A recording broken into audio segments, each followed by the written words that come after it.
আজকে আমি আপনাদের সাথে যেটা শেয়ার করব সেটা হচ্ছে আমার রাত্রের রান্না। আজকে আমি রাত্রে রান্না করব হচ্ছে করলা ভাজি এবং ডিমের স্পেশাল একটা রেসিপি।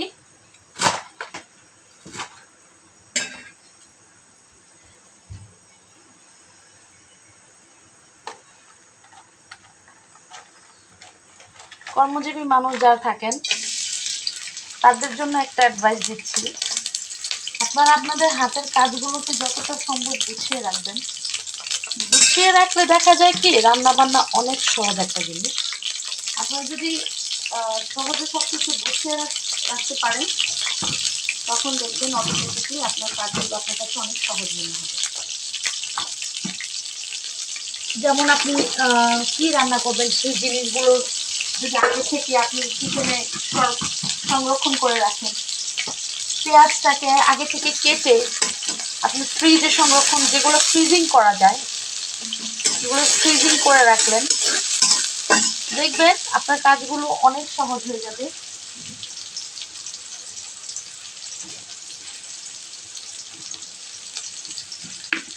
আমরা যারা করলা খেতে পছন্দ করি না, এইভাবে যদি আপনি করলাটাকে রান্না করে খান, আমি ড্যাম শিওর যে আপনি করলা খেতে খুবই পছন্দ করবেন এবং এদের তিতাও লাগবে না। দেখুন আমি এখানে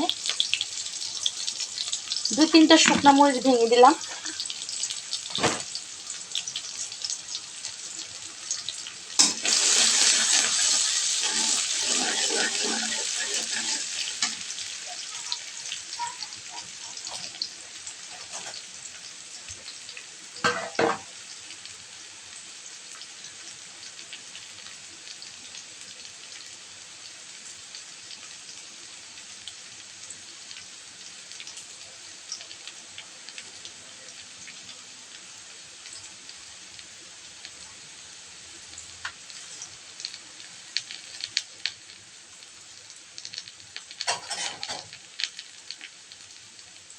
এবং কয়টা কাঁচামরিচ ফালিয়েও দিয়ে দেবো।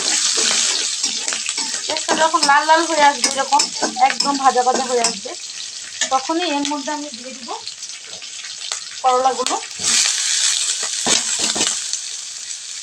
ধুয়ে রাখা করলাগুলো দিয়ে দিলাম, এটাকে ভালো করে নেড়ে নেব।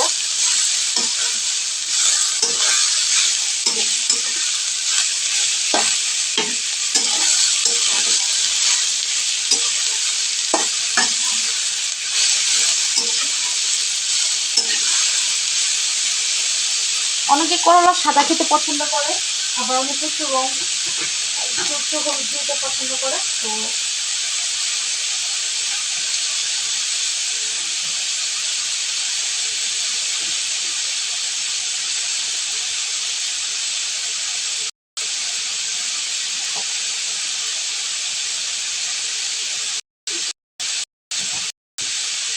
এই পর্যায়ে আমি এখানে দিয়ে দিব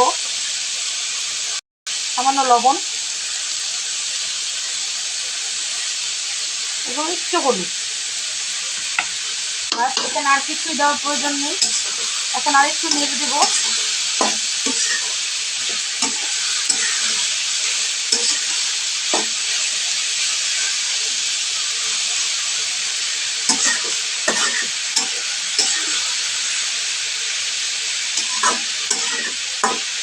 বাস, এটা হওয়ার অপেক্ষা করতে থাকবেন। দেখুন আমার ভাজিটা কিন্তু হয়ে গিয়েছে।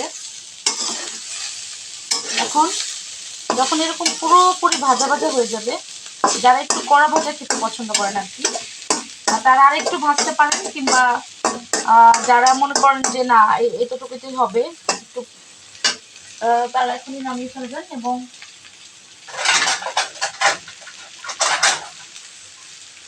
যারা একটু কম ভাজা খেতে চান তারা আরো আগেও নামিয়ে ফেলতে পারেন।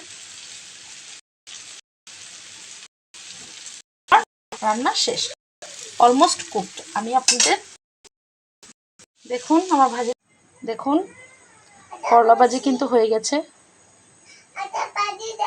ডান।